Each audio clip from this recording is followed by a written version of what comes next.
All right, what is up, guys? So this video, we're going to be unboxing the Springfield Armory Hellcat 9mm, and just my initial thoughts and opinions on it and everything, the pros and cons of it. So hopefully this will help anybody out there who's thinking about getting this gun or just wants to compare it to some other micro compacts. So this is my personal opinion on it, and I'll tell you why I got it, why I ended up going for this one above the other ones that I've been looking at. So yeah. First things first, let's just unbox it and take it out. So when you get it, it comes in just a basic little carry case. It's got a couple other accessories in here. We don't really need to go over them in detail. So gun lock, no one uses that. It's got a 13 round mag and 11 round mag in the gun with a pinky extension, but normally they also come flush. All right, so that's that. And it comes with a little thumb assist reloader. But I tried using this a couple times. I don't really like this one. So, but you know, there if you want it. So we're gonna move this stuff out to the side. I'm gonna keep that 13 round mag there and the flush base plate. We're gonna go straight into the firearm itself, okay? So first things first, finger off the trigger. We're gonna take that out and we're gonna make sure the magazine is clear, which it is, and the chamber is empty, which it is, okay? So we're gonna go over the pros and cons of this gun, what I like about it, a few things I didn't like about it, what I had in terms of thoughts and ideas and plans to fix the things and the cons that I didn't like about it to make this gun the perfect gun for me, in my opinion. Okay, so yeah, let's go from top to bottom. The sights. It has tritium front sights and a rear U dot sight here. Now this can be personal preference. Some people will really like the U dot sights. Some people really absolutely hate it. Me personally, I like it. I like the sights. The tritium is a really nice touch on the front. It's nice and bright, easy to pick up in the daytime. Plus at nighttime, it pops up and glows in the dark. And for some reason, my brain registers putting a circle inside a rear half semicircle in the back as opposed to having it all be like squares. I do like the typical square iron sights as well, but I don't know, something about the U-dot, I find it, I'm able to, you know, align my sights a little bit quicker than I am typically with the normal sights.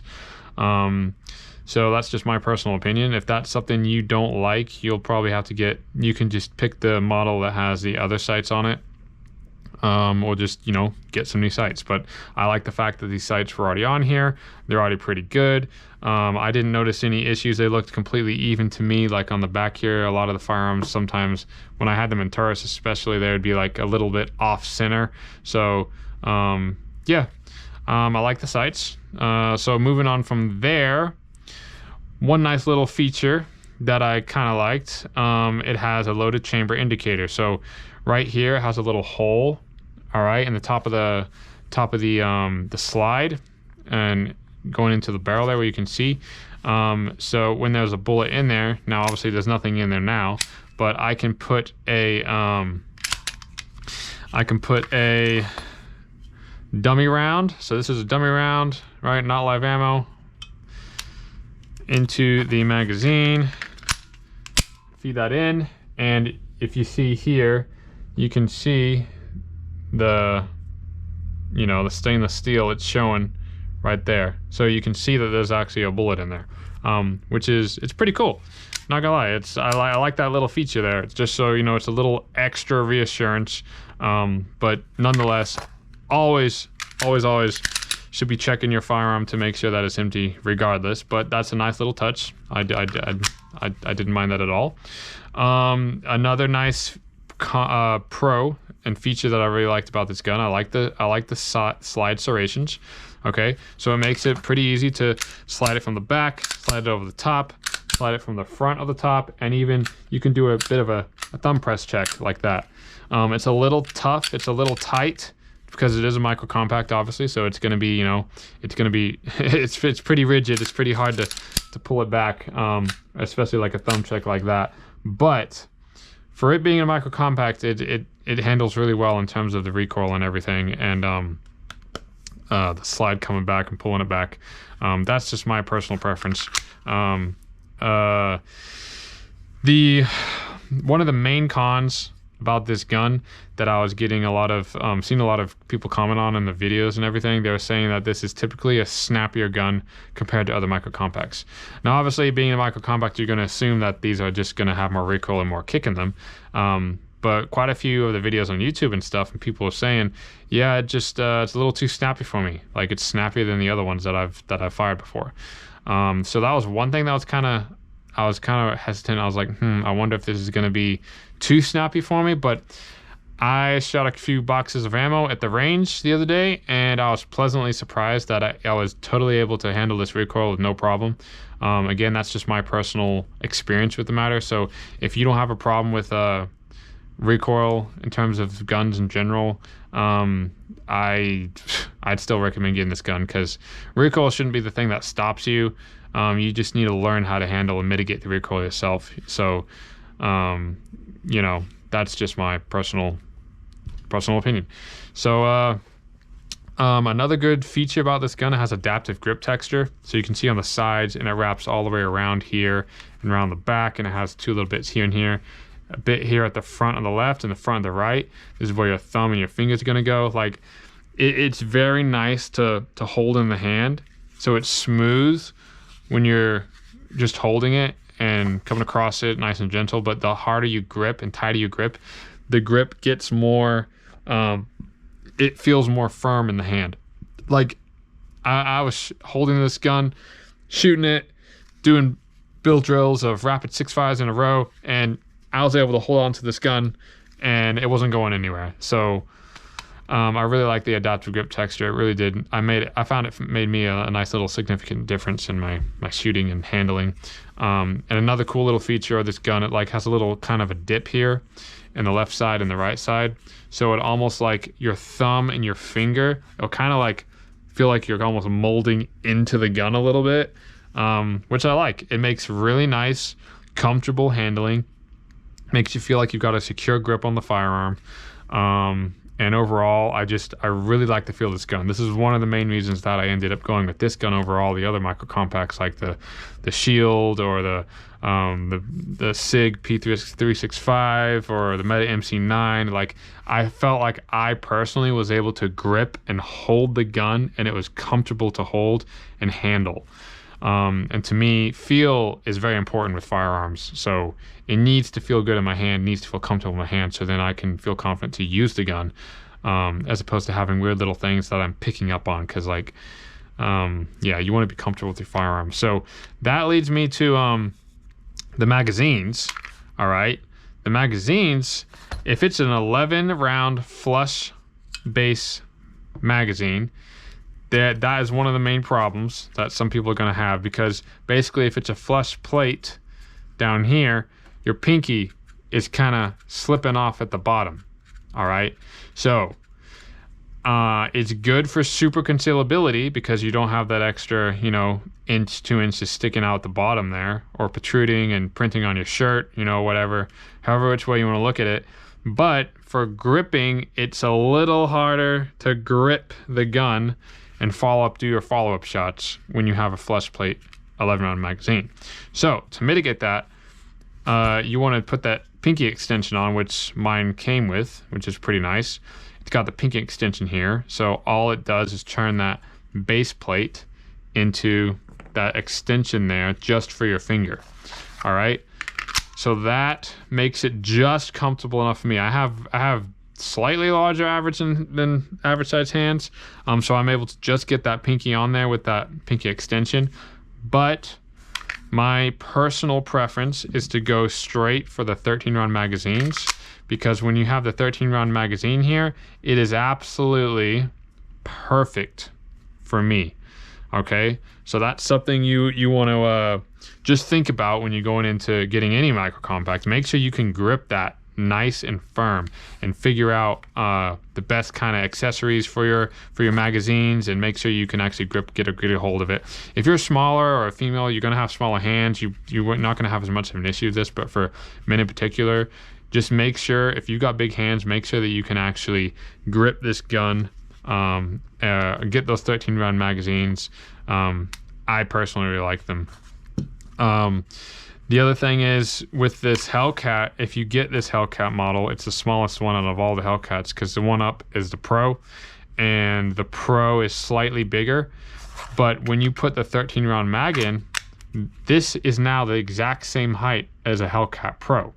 All right, it's smaller across, the barrel's smaller, and the distance here across is smaller. It's like just below 6 inches. Okay.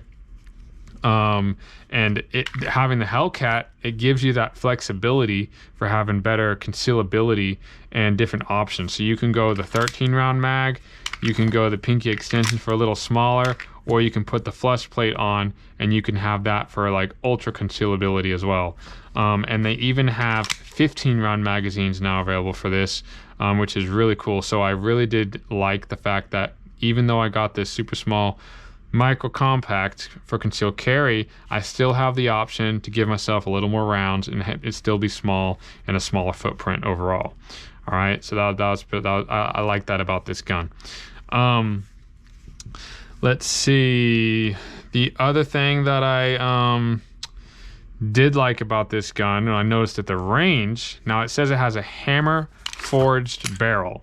Okay, so hammer forged barrel for improved accuracy. So I don't know if you can tell, but down the barrel here, it's got like loads of lines down in here. That's what hammer forged is. It basically just, it's supposed to help improve the accuracy a little bit.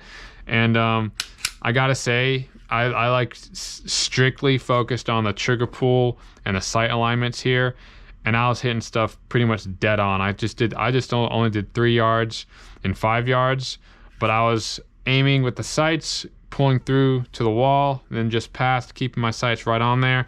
And this thing was hitting like pretty much dead on within like a quarter inch of where I'm aiming at. So I don't know, the hammer forged barrel, it did seem to make it felt a little more accurate, even though it's a micro compact, because this barrel's smaller. Obviously the longer the barrel, the more accurate you're going to be. But yeah, that's just something just to think about, because the barrel, it's a nice barrel. Don't get me wrong. So I think overall this gun is I'm very happy with it. Now, the only 2 main cons with this firearm that I noticed is, one, people were saying it was a bit too snappy for them. So if you're not too good with recoil, that's something to consider. Me personally, I did not have any issues with the snappiness and the recoil of this firearm. It didn't really affect me. That's just my experience. So take that with a grain of salt, how you wish. But the other main thing would be, again, this is clear, this is empty, would be the Gen 2 trigger. All right. So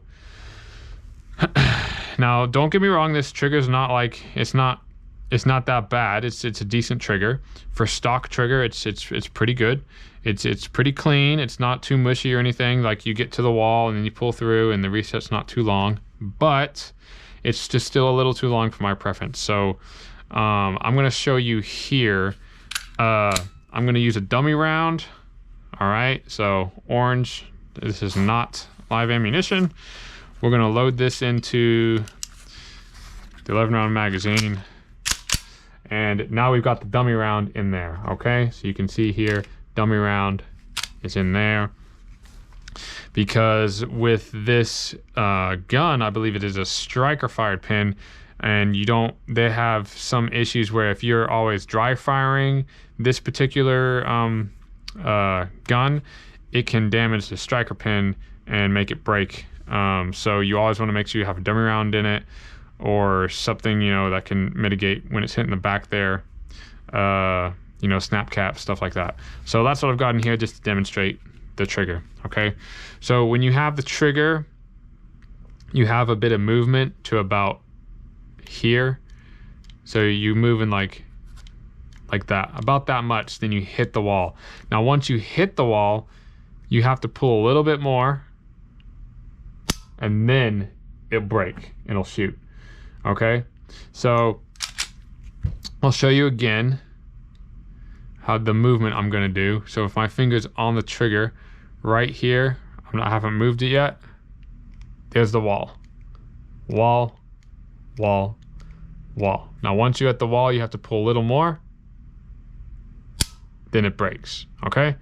So that's, it's just a little too much movement from my liking, my personal preference. So I'm gonna rack the slide, reset it. We're gonna move this forward so you can hear a click and hear the reset. So yeah, it's about, I don't know, 1/4 inch movement, something like that. So yeah, that's the only thing I didn't really like about this gun, because I can manage the recoil, but the trigger, I definitely want to have that upgraded. So I'm gonna be upgrading that with there's a M Carbo kit online. They have loads of accessories for the Hellcat, and they have a really nice M Carbo trigger. It's a flat trigger, and it's even better than the Apex trigger from what I've read and what I've seen, and people do upgrades and reviews on it. So I'm going to be doing that in a future video, so just look out for that. But yeah, that's only the really 2 main cons I can think of, is if you're not good with the recoil and you want a better trigger. Now the trigger can be mitigated by just upgrading a trigger, and if you don't want to spend extra money, that might be something you have to think about. If you just want to get a basic gun just to have, you know, probably just go for a PSA dagger, or you know, some other type of gun, Mete MC9, something like that. But for me, this is exactly what I wanted. It's got so many nice features that I personally like, and I don't have a problem with the recoil. And I'm going to upgrade the trigger, I'm going to upgrade the recoil spring, I'm going to upgrade the striker assembly to a titanium, I'm going to give it a flat trigger upgrade, and then I'm going to give it a trigger spring kit with a stainless steel striker sleeve. And this gun is going to run smooth as butter. The trigger is going to be real nice, the wall's going to be close, the reset's going to be even faster and shorter. So yeah, just look out for a video of that in the future. But those are my initial thoughts on the gun and everything. So hopefully this help somebody else out there. If you have any questions on this firearm, just you know, put a comment down below, let me know, and I'll get back to you. But all in all, I'm really happy with this firearm, and I cannot complain. So that's what I gotta say about this one. I'll do a future video of upgrades, what to do, and also shooting it at the range. But yeah, until then guys, you just stay armed with truth, knowledge, and wisdom. Until the next video, peace.